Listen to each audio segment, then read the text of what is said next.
Elle, c'est Maya. Maya est accueillante et apprécie les collations. Lui, c'est Bob. C'est un fidèle compagnon qui aime qu'on s'occupe de lui. Voici Chico.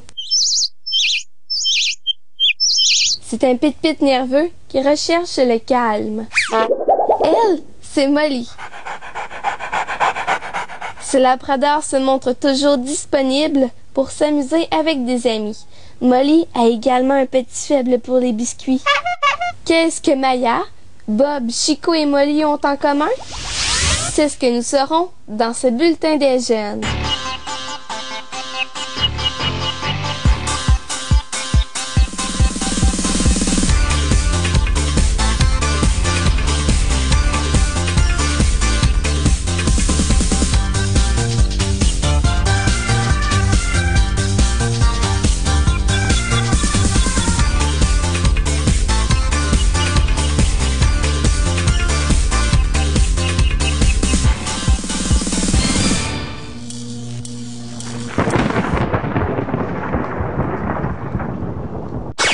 Savais-tu que notre lapin pouvait remuer son nez 120 fois à la minute?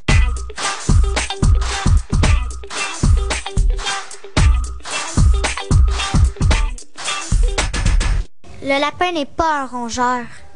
Les lapins ont 4 incisives et les rongeurs n'en ont que 2. Ben pourquoi Maya elle gruge toujours son bâton? C'est à cause que si elle grugerait pas, ben là, ses dents ils grossisseraient. Puis ça irait très mal, elle pourrait déchirer sa peau ici. Elle mange de la moulée, comme ça.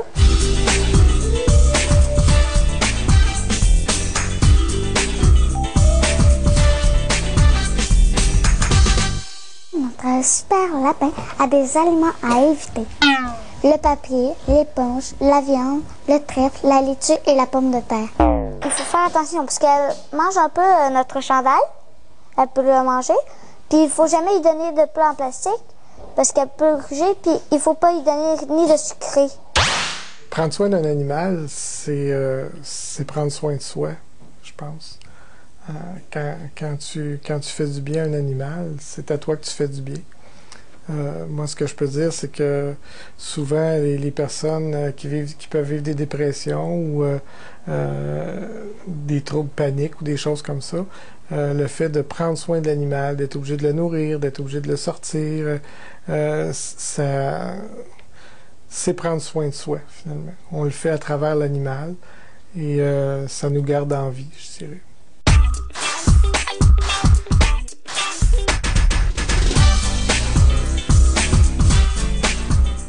C'est le labrador américain. Alors, c'est une femelle les labradors américains sont plus larges d'épaule, puis ont le museau moins long, ils ont le museau plus court, puis la tête un peu plus carrée. Puis là, elle a 1 an et 3 mois. Puis elle est pas mal tannante. C'est une chienne dominante, puis les cours de dressage ont été difficiles avec elle parce qu'elle voulait tout contrôler. Alors, il a fallu se pratiquer souvent. Chaque zoothérapeute doit idéalement se constituer une banque de chiens, là, je dirais à peu près une dizaine de chiens avec qui il peut travailler en fonction des problématiques qu'il veut travailler. Par exemple, un chien qui écoute rien, moi je l'utiliserais sûrement avec des enfants ou des adolescents en trouble de comportement. Un chien, par exemple, qui va tirer beaucoup en laisse, pour certaines personnes, ça peut être fort ennuyeux. Mais moi, je l'utiliserais certainement pour travailler avec un patient qui a de la misère à se déplacer et qu'il faut faire bouger. Il y a des chiens aussi qui sont très joueurs. Je les utiliserais probablement avec quelqu'un en chaise roulante. Là, le chien peut aller chercher la balle, rapporter. Ou des chiens qui sont complètement apathiques ou amorphes que j'utiliserais en soins palliatifs, par exemple, un chien qui peut rester en place, qui peut être le confident de quelqu'un, qui peut se faire flatter. Donc, un chien amorphe, ça peut être fantastique. Molly, assis. Comme il faut. Tu peux les donner. Ça, c'est spécial pour moi parce que c'est la première fois que je vois un chien faire des commandements. Le nouveau que je viens montrer pour m'amuser. Molly, Nez. Beau chien. Beau chien. Beau chien. Fini. On peut faire des commandements, on joue avec elle, elle est drôle, puis elle est tannante. La main gauche, tu lui donnes un commandement. Tu lui montres. Molly? Molly?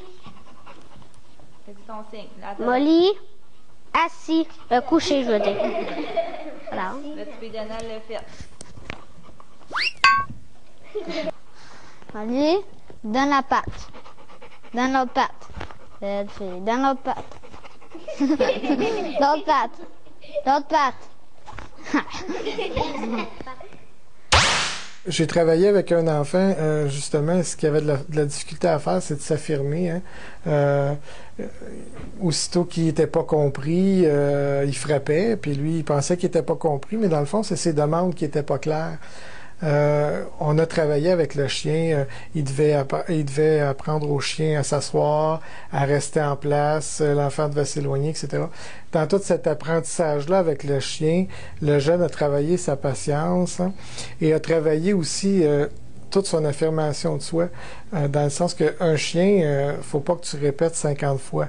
Hein, faut que tu le dises au chien assis, un coup que tu lui as montré, évidemment, là, il y a des techniques bien précises, mais faut que tu sois capable de t'affirmer face au chien. Si tu t'affirmes pas de façon positive et claire dans tes demandes, à ce moment-là, l'animal s'exécute pas.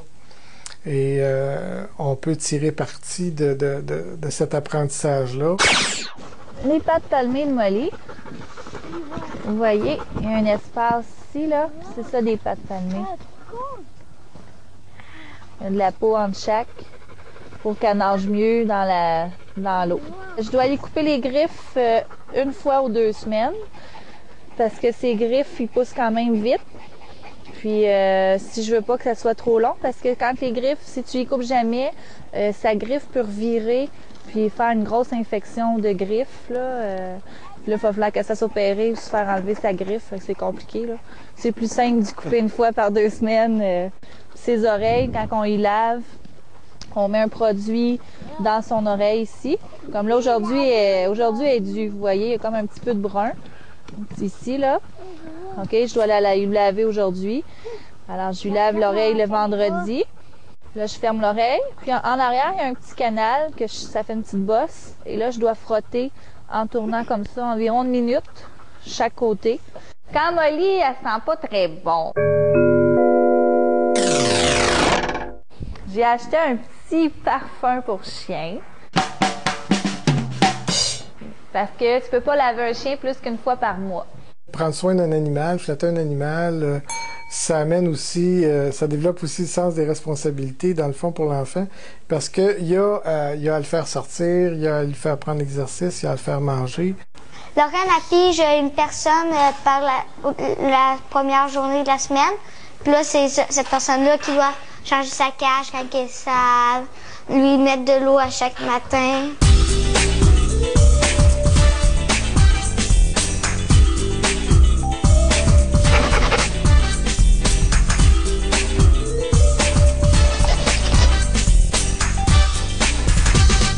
Moi, j'apporte Molly à l'école pour motiver mes élèves à bien travailler. J'ai une classe qui bouge beaucoup, ils ont besoin de bouger. Et avec Molly, ben ça les fait bouger parce qu'on est obligé d'aller la faire courir dehors. Puis mes élèves aiment vraiment ça courir. Ça les motive aussi à bien travailler parce que ils savent que s'ils sont énervés, ça énerve le chien.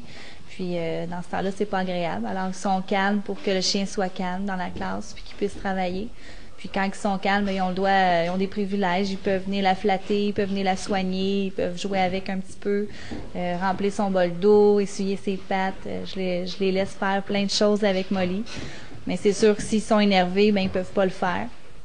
Fait que ça les motive à être à leur affaire puis à bien faire ça. Je trouve que Molly est fine avec nous, elle ne mord pas. Quand Molly est en classe, les amis doivent être plus calmes parce que quand ils sont énervés, ça énerve le chien aussi. Donc, ce que j'ai remarqué, c'est que les amis sont beaucoup à leur affaire puis qu'ils sont capables de bien travailler. On peut le flatter, on peut le prendre. Le lapin dans notre classe, il ne nous déconcentre pas. C'est sûr que des fois, il gratte dans le fond de sa cage. Elle gratte dans le fond de sa cage, là, mais ça nous dérange pas. Il y a même des études qui démontrent que le simple fait de flatter un animal, ça abaisse considérablement le rythme cardiaque. Donc, il y a un effet, là, je dirais, thérapeutique, physique au simple contact de l'animal. Mais il y a des caractéristiques aussi qui sont propres à certains animaux. Je pense par exemple aux oiseaux. Hein, les oiseaux, l'oiseau, c'est une proie. Hein, donc, c'est très, très, très nerveux. C'est toujours à l'affût. Donc, si tu veux être capable d'approcher un oiseau ou apaiser un oiseau ou le recevoir sur toi, il faut que tu sois extrêmement calme.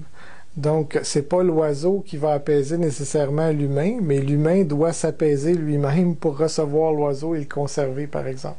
L'acceptation inconditionnelle de l'animal, c'est vraiment là, un plus au niveau de la thérapie. Parce que déjà, ça aide à briser certaines barrières de la part du jugement. Qu'est-ce qu'il va penser, comment il va me juger, etc., etc. Donc déjà, si l'animal est accueillant et pas jugeant, et là, en tout cas, sans préjuger aucun, ben c'est déjà une bonne base là, pour le début d'une relation.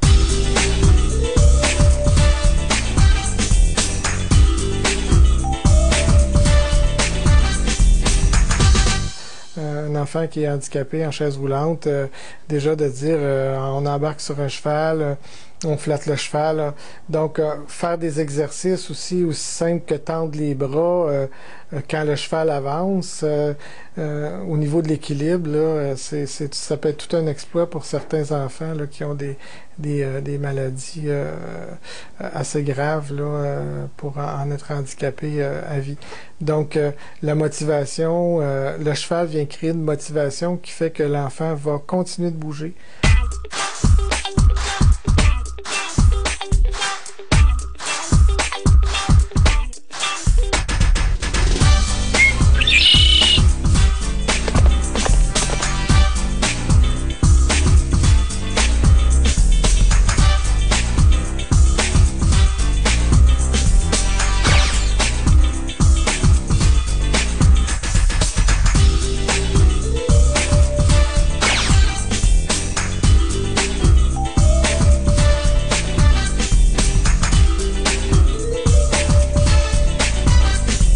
La zoothérapie, pour moi, je me plais plus à l'appeler thérapie assistée par l'animal, parce que c'est d'abord et avant tout une thérapie, donc un contact avec le patient ou le client qui a une problématique bien particulière, que ce soit physique, psychologique ou langagière, ou peu importe.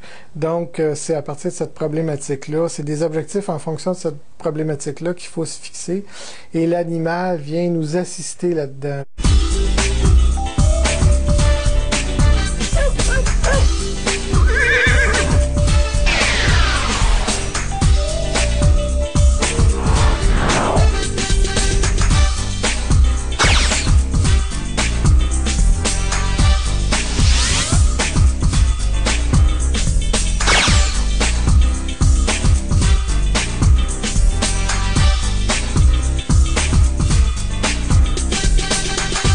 Moi, mon métier préféré, c'est vétérinaire, à cause que j'aime ça venir en aide aux animaux.